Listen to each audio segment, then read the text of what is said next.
morning students, how are you? I hope you all are healthy and fine at your home. My name is Suman. मैं सुमन आप सभी का Shri PSM public school के YouTube channel पर स्वागत करती हूँ. Now today I will teach the first chapter of history in 6th class. The name of the chapter is what, where, how and when. क्या, कहाँ, कैसे और कब. ये बेसिकली जो चैप्टर है एक तरह से इंट्रोडक्शन है हिस्ट्री से, और इसमें इस चैप्टर के अंदर हम 5 पॉइंट्स के ऊपर टीच करेंगे. The first point is what can we know about the past, कि हम अपने पास्ट के बारे में क्या क्या जान सकते हैं. वेयर डिड पीपल लिव, उस समय के जो लोग थे वो कहाँ रहते थे. Name of the land India and Bharat, जो हमारे इंडिया के दो नेम्स हैं भारत और इंडिया, वो किस तरह से पढ़े. Finding about the past manuscription and inscription, इसके बारे में पढ़ेंगे. About do dates mean BC and AD, जो इस डेट का चक्कर है BC एंड AD का, वो क्या है मेन. ये सब कुछ हम इस चैप्टर के थ्रू टीच करेंगे. तो सब चलो शुरू करते हैं इस चैप्टर को. तो जो इस चैप्टर की शुरुआत है एक रशीदा के क्वेश्चन से होती है. रशीदा जो एक लड़की है, Rashida said reading the newspaper suddenly her eyes fell on a small headline 100 year ago. Rashida जो एक लड़की है वो एक दिन न्यूज पेपर पढ़ रही होती है, तो उसकी अचानक से नजर जो है वो एक हेडलाइन पर पड़ती है. हेडलाइन क्या है? 100 ईयर अगो, 100 वर्ष पूर्व, यानी कि 100 वर्ष पहले की बात. अब वो उससे न्यूज पढ़ के हैरानी से गंभीरता से सोचती है कि अगर हमने आज या कल की बात जाननी हो तो वो पता कर सकते हैं, लेकिन अगर हमने 100 वर्ष पहले की बात पता करनी हो तो हम कैसे कर सकते हैं. yesterday you could listen to the radio, अगर हमने जैसे मान लो कल की बात पता करनी हो तो हम रेडियो सुन सकते हैं, वॉच टीवी देख सकते हैं, रीड न्यूज़पेपर या अखबार पढ़ सकते हैं. But a long time, a very long time, अगर हमने बहुत समय, लंबे समय पहले की बात या उससे भी लंबे समय पहले की बात पता करनी हो तो कैसे पता कर सकते हैं. Let us see how it can be done, तो हम ये सब कुछ कैसे कर सकते हैं. अब देखते हैं कि हम अगर हिस्ट्री के थ्रू ये तो पता कर सकते हैं कि मतलब पहले बात तो पता कर सकते हैं, लेकिन उस समय की बातें हैं जो हम क्या क्या पता कर सकते हैं. द फर्स्ट हेडिंग है ये, what can we know about the past. अब हम पास्ट के बारे में क्या क्या जान सकते हैं ये देखते हैं. There are several things we can find out, ऐसी बहुत सारी बातें हैं जो हम अतीत के बारे में जान सकते हैं. जैसे व्हाट पीपल ईट, उस समय के लोग कैसा खाना खाते थे. The kind, the cloth they wore, वो किस तरह के कपड़े पहनते थे. The house in which they live, वो किस तरह के घरों में रहते थे. We can find about the lives of hunter, herder, form, ruler, craft person, artist, museum and scientist. हम उस समय के शिकारियों के, कृषकों के, पशुपालकों के, व्यापारियों या साइंटिस्ट, शिल्पकारों, कलाकारों, इन सभी के जीवन के बारे में जानकारियाँ प्राप्त कर सकते हैं. We can also find out about the games children, उस समय के जो बच्चे थे वो किस तरह की खेल खेलते थे, वो किस तरह के नाटक देखा करते थे, वो किस तरह की कहानियाँ सुना करते थे, और वो किस तरह के गाने गाते थे. ये सब कुछ हम अपने पास्ट के बारे में यहाँ से जान सकते हैं. अब देखते हैं कि वेयर डिड पीपल लिव, जो उस समय के लोग थे वो रहते कहाँ थे. जैसे आजकल जो है इतनी डेवलपमेंट हो गई है, शहर है, गांव है, कस्बे हैं, बट उस टाइम पे ये सब कुछ नहीं था. फिर वो लोग रहते कहाँ थे, ये तो आप भी सोच रहे होंगे ना कि वो रहते कहाँ थे. चलो देखते हैं वो क्या क्या खाते थे, रहते कहाँ थे, पीते क्या थे. Find the river Narmada on map 1, आपके बुक के 2nd नंबर पेज के ऊपर जो मैप दिखाया गया है, इस मैप के ऊपर आप नर्मदा रिवर को देखिए. सबसे पहले जो लोग थे इस नर्मदा रिवर के ऊपर से कई हजार वर्ष पूर्व पहले से रह रहे आ रहे हैं.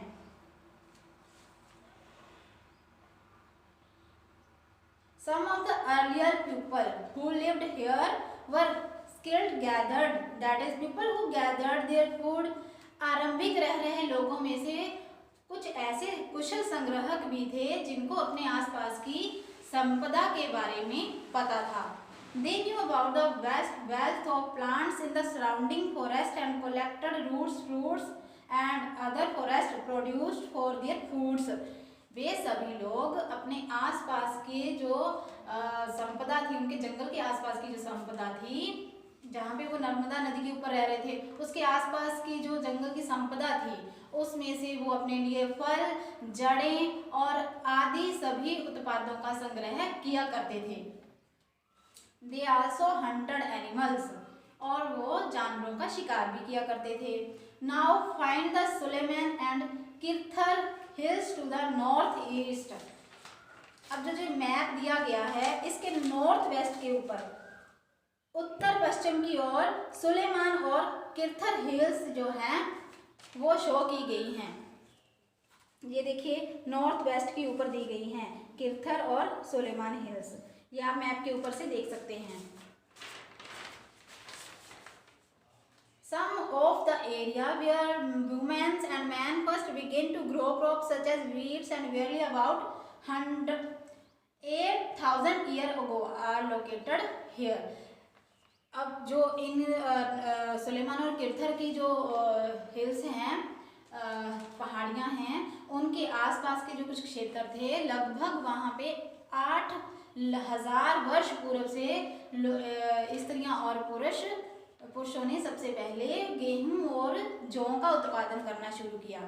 जो सुलेमान और किर्थर नदियाँ पहाड़ियाँ हैं, उनके ऊपर 8,000 वर्ष पूर्व से लोगों ने, स्त्रियों और पुरुषों ने मिलके सबसे पहले गेहूं और जौ को उगाना शुरू किया। People also began rearing animals like sheep, goat and cattle and lived in the village. अब वो जहाँ वो लोग रहते थे, वो एक गांव की तरह बना के रहते थे, और उन्होंने सबसे पहले वहाँ पे गॉट, शिप, बकरी, भेड़ और गाय बैल जैसे जानवरों को पालना शुरू किया। Now locate the Garo hills to the north east and Vindhya in central India. अब आप मैप को फिर से देखिए, और इसके नॉर्थ ईस्ट की तरफ उत्तर पूर्व की ओर ये गैरो हिल्स और इसके सेंटर में विंध्य हिल्स है, उसको देख सकते हैं। गैरो हिल्स अपने मैप के ऊपर आप इनको देख सकते हैं। There are some of the other area where agriculture develop. इसमें कई क्षेत्र ऐसे हैं जिसमें सबसे पहले कृषि का विकास होना शुरू हुआ। The place where rice were first grown are to the north of the Vindhya. अब जो विंध्य जो सेंटर में हमने आपको दिखाया विंध्य हिल्स, उसके नॉर्थ साइड जो उत्तर की साइड थी, वो लोगों ने सबसे पहले वहाँ पे चावल को उगाना शुरू किया। Trace the river Indus and tributaries. अब आप अपने मैप के ऊपर इंडस, सिंधु और उसकी सहायक नदियों को देखिए। ट्यूबियर, सहायक नदियाँ वे नदियाँ होती हैं जो एक बड़ी नदी के अंदर आके मिल जाती हैं। About 4,700 years ago, some of the earlier citizens flourished on the banks of the river. लगभग 4700 वर्ष पूर्व इसके इनके किनारे पर जो कुछ नगर फले फूले। About 2,500 years ago, cities developed on the banks of the Ganga and its river and along the sea coasts. लगभग 2500 वर्ष पूर्व गंगा के किनारे पर और उसकी सहायक नदियों के किनारे और समंदर तटवर्ती इलाकों पर नगरों का विकास होना शुरू हुआ। Locate the Ganga and its tributary called the Son. अब आप मैप के ऊपर से एक बार फिर से देख सकते हैं कि गंगा और उसकी सहायक नदी जो सोन है उसको देखिए। In incident time, the area along this river to the south of the Ganga was known as Magध, now lying in the state of Bihar. प्राचीन काल से गंगा और उसके आसपास के क्षेत्र को मगध, जब वर्तमान बिहार के नाम से भी जाना जाता था। Its ruler very powerful and set up a large kingdom. Kingdom was set up in other parts of the country as well. वहाँ का जो शासक था वो बहुत ही शक्तिशाली था और उसने अपना इन सारे क्षेत्र में अपना जो है एक शक्तिशाली साम्राज्य स्थापित किया हुआ था और अपने क्षेत्र से बाहर भी अन्य क्षेत्रों पर भी उसने ऐसे शक्तिशाली राज्य स्थापित किए हुए थे। Thought people traveled from one part to the subcontinent to another. The hills and high mountains, including the Himalaya, desert, river and sea, made journey dangerous at time, but never impossible. अब जो उस समय के लोग थे वो अपने उपमहाद्वीप पर एक जगह से दूसरे जगह पर ही यात्राएं किया करते थे, जबकि वहाँ के ऊंचे पर्वत, पहाड़ियाँ, गहरे समुंदर और नदियों के कारण उनको ये यात्रा करनी थोड़ी मुश्किल तो होती थी, बट उनके लिए असंभव बिल्कुल नहीं थी। So man and woman moved in search of livelihood as also to escape from natural desert like flood, drought. तो वहाँ के जो स्त्री और पुरुष थे कभी कभी अपनी जीविकाओं के लिए तो कभी कभी प्राकृतिक आपदाओं के कारण एक जगह से दूसरी जगह पर जाया करते थे। Sometimes men marched in armies, conquering others' land. Beside merchants traveled with convoy or ships, carrying valuable goods from place to place, and religious teachers walked from village to village, town to town, shopping to another, instructions and advice on the way. कभी कभी जो उनकी सेनाएं थी वो दूसरे क्षेत्रों पर विजय प्राप्त करने के लिए भी जाया करते थे, या फिर जो व्यापारी होते थे वो अपने काफिले के साथ या फिर जहाज़ों के द्वारा अपने साथ वैल्यूएबल गुड्स जो जरूरी सामान होता था उसके साथ एक जगह से दूसरे जगह पर जाया करते थे। और कभी कभी जो उनके धार्मिक गुरु थे वो अपने विचारों को और दूसरे क्षेत्रों में अपनी सलाह को देने के लिए एक जगह से दूसरी जगह पर यात्राएं किया करते थे। All this led to the sharing of idea between peoples. इन यात्राओं से उन लोगों को एक दूसरे के विचारों को समझने का मौका मिला। Why do people travel nowadays? आजकल के लोग ट्रैवल क्यों करते हैं? Look at the map once more.